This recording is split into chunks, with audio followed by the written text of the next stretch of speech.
At last, the fire burned itself out, and William Crome, James the servant, and some of the braver people went to look inside the blackened tree. Okay. Hi guys, welcome to B2G, where story come to reality. Visitors to Castringham Hall in Suffolk will find it almost unchanged from the days when our story took place. They can still see the beautiful old house with its gardens and lake. However, the one thing missing is the ash tree, which used to stand, proud and tall, in front of the house, its branches almost touching the walls.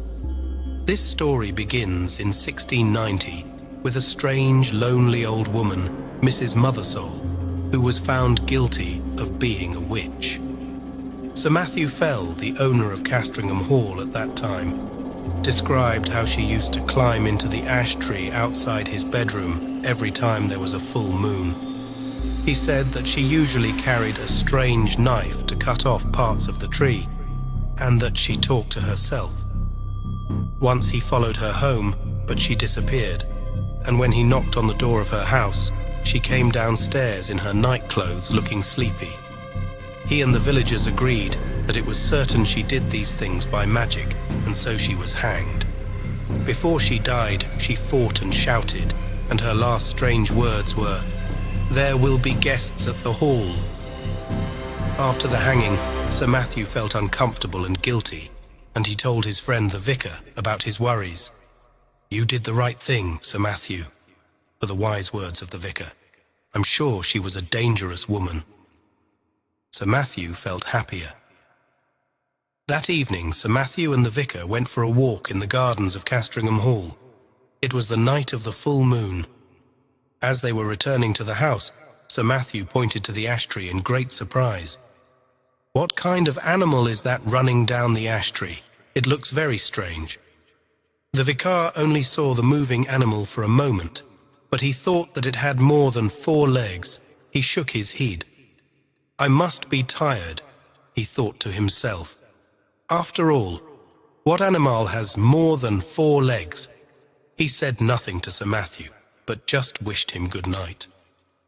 The next morning, Sir Matthew's servants were surprised not to find him downstairs at his usual time of 6 o'clock. When 7 o'clock and then 8 o'clock passed, they began to suspect that something was terribly wrong, and they went up to his bedroom. The door was locked. After knocking several times and still getting no answer from inside, they broke down the door and entered, to find that their fears were right. Sir Matthew's body lay on the bed, dead and completely black. There were no wounds or other marks on him, and everything in the room looked as usual, except that the window was wide open.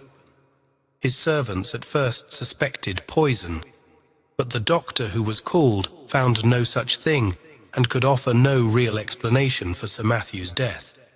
When he heard the news, the vicar rushed to Castringham Hall, and, while he was waiting to hear the doctor's opinion, he looked at Sir Matthew's Bible, which was lying on a table by the dead man's bedside. He opened the book, and the first words he read were from the book of Luke chapter 8. "Cut it down," were the words he read. The servants locked Sir Matthew's room that day, and it stayed locked up for the next 40 years. By that time, Sir Richard Fell, Sir Matthew's grandson, was living at Castringham Hall. He enjoyed spending money, especially on rebuilding parts of the hall. He also decided to make the local church bigger so that his family could have a fine new seat in the new part of the church. In order to complete this building work, some of the graves in the graveyard had to be moved. One of the graves was that of Mrs. Mothersole, the old witch who began this story. The villagers were excited about the opening of her grave, and a crowd came to watch. However, they and the workmen were amazed to find the grave completely empty. No body, no bones, no dust. At about this time, Sir Richard started to sleep very badly. The wind made his fire smoke, and the curtains move, and because his room faced east, the sun woke him up early in the morning. One morning, he asked his servant to help him choose a better room, and he made a tour of the house, finding something wrong with each room. Each one was either too cold or too noisy, or it faced the wrong direction. Finally, he found himself outside his grandfather's old room. His servant tried to persuade him not to go in. "It's a bad room, sir. They say terrible things happened in there, and no one has opened the door since the death of your grandfather. Also, the ash tree is right outside the window, and that's always unlucky, sir." But Sir Richard was not listening. He unlocked the door and walked straight in. "See? Nothing unusual in here, James," he said, and he opened the window. As he did so, he noticed how tall and dark the ash tree was. Its branches seemed to be trying to reach into the room, but he said nothing. At that moment, a stranger rang the bell at the front door of the hall. The servant brought him up to the bedroom, where Sir Richard was standing, looking around him at the old paintings and old books. "I must apologize for interrupting you, Sir Richard," said the stranger, "but please allow me to introduce myself. My name is William Crome. My grandfather was the vicar here in your grandfather's time. I have some papers to deliver to you." "Delighted to meet you," said Sir Richard. "James, please bring us some wine in the library and then move my clothes and things into this room for me. I will sleep here in future." While he was drinking a glass of wine with William Crome in the library, Sir Richard looked at the papers, many of which belonged to his grandfather. Among them, he found the notes made by the old vicar about the day of Sir Matthew's mysterious death. "Well, well," said Sir Richard, laughing quietly. "How very interesting.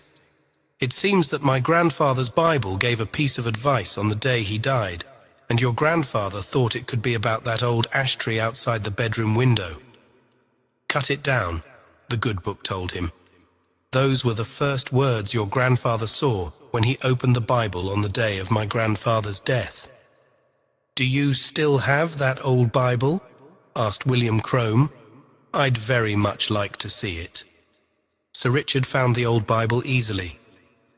"Yes, here it is. A bit dusty, I'm afraid. Let's see what it has to tell me.